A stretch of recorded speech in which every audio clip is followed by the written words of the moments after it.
Takže čauky lidi, zdravím vás u nového videa.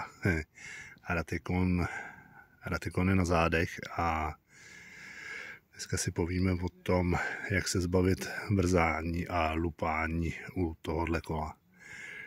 Myslím si, že nebo co jsem koukal na internetu, nebo co jsem koukal i v hodnocení na Alze, tak s tím problém má víc lidí. Dokonce se mi jeden člověk ozval, takže jsme to tak nějak řešili spolu. Dokonce on přišel na taky docela dobrou metodu, kterou si tady taky ukážeme a jdem se do toho pustit. Takže první věc, která vás může trápit, je buď lupání. Když šlapete do pedálu, hodně šlapete, tak občas, nebo při rozjezdu, občas jakoby do toho lupne a přenese se to celým tím rámem. Tak znamená to, že, nebo ve většině případů, že máte povolené šrouby na motoru. A ta druhá možnost je ta, že když šlapete, tak to vrže permanentně, různý to vydává zvuky a tak dále, což dělá tady ten plastový kryt.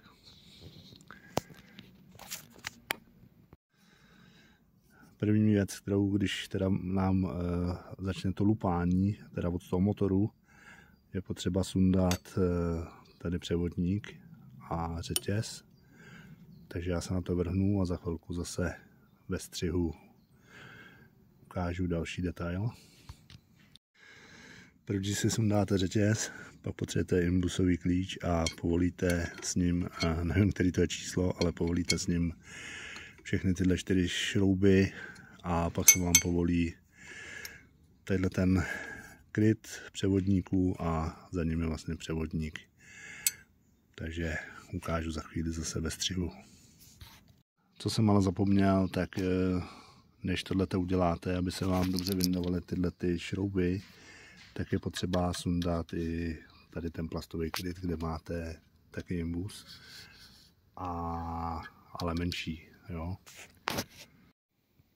Tak, už jsem sundal tu krytku a ještě co chci říct je, vždycky si dejte pod to nějakou starou deku, nějaký hadr a tak dále. Za prvý, když si teda dáte přes celý, ochráníte si tím i ten displej, že neleží přímo na zemi a zároveň, když vám spadne šroubek, tak spadne do té deky nebo čehokoliv jiného a vy ho najdete a nespadne vám do trávy. Jo?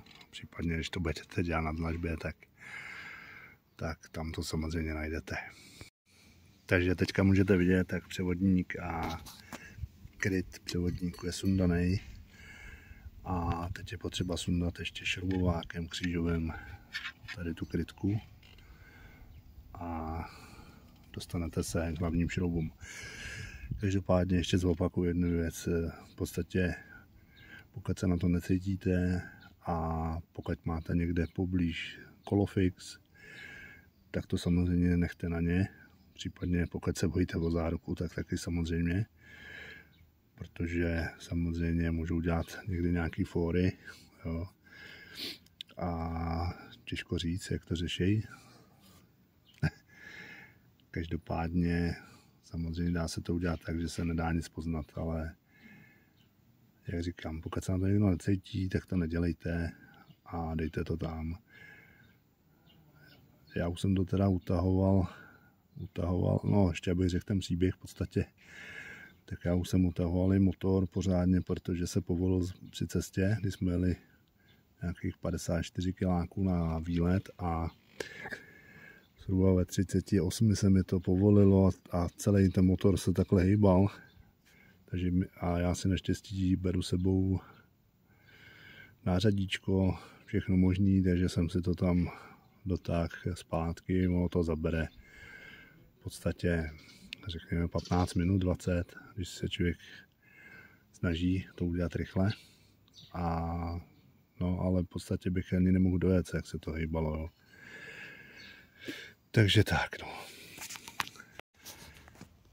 Tak, ten kryt je dole, ty šrouby jsou tady jeden, tadyhle druhý a tady ze strany třetí.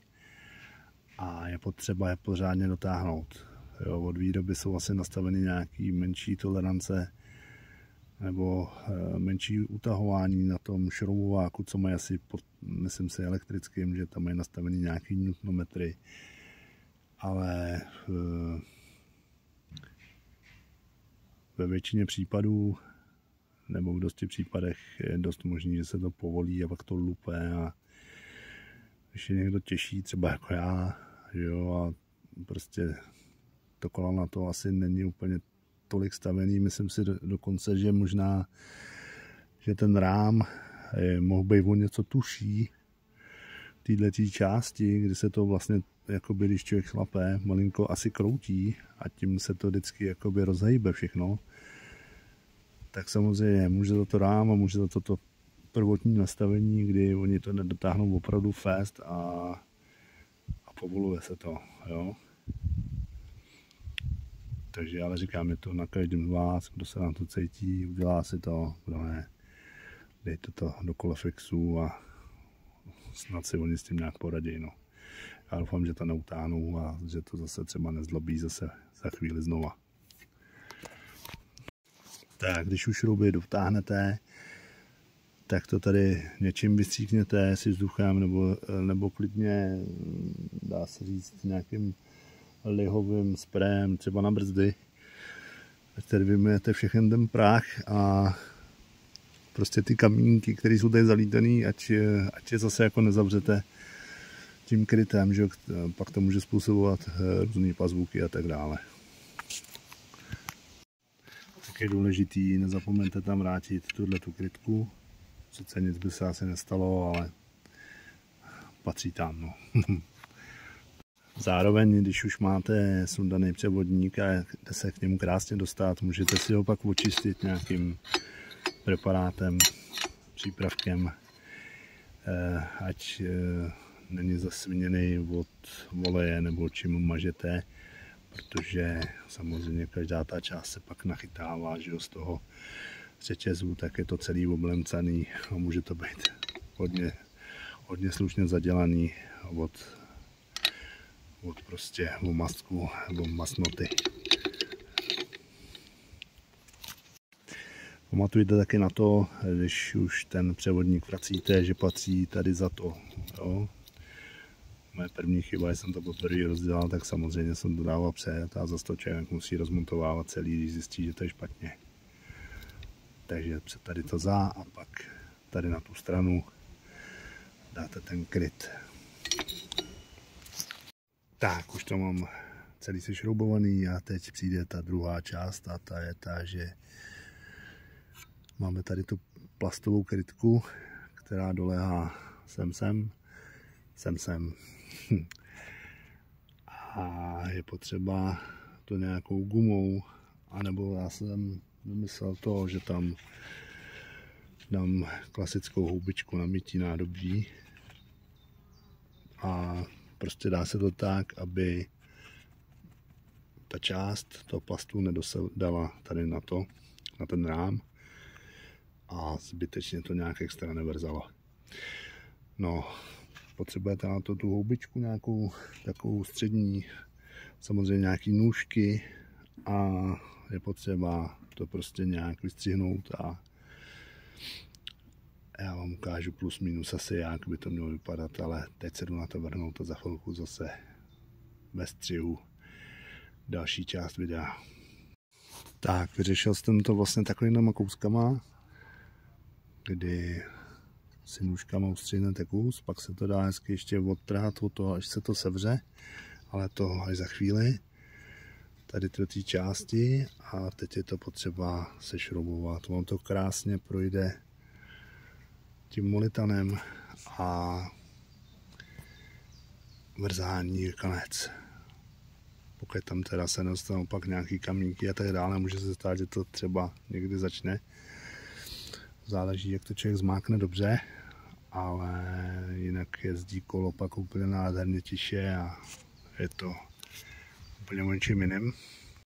Tak a teď už jsem to celý smontoval, krásně to jde s tím molitanem smontovat, ty šroubky tam projedou, pak se to dá krásně oříznout nebo otrhat, jak chcete a samozřejmě každému záleží na tom, jak si s tím pohrajete, protože vždycky nějaká ta styčná plocha může dělat nějaký bordel.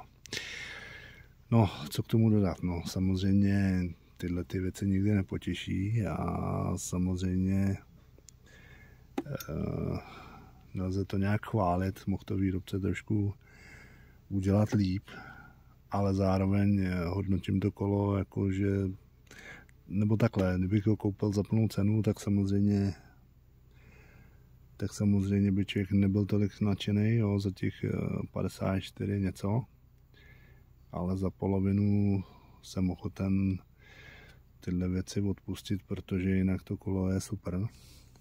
Ten motor a celkově si myslím, že za ty peníze víc než dobrý, ta baterie vydrží veliký nájezd i se mnou a brzdy jsou fajn.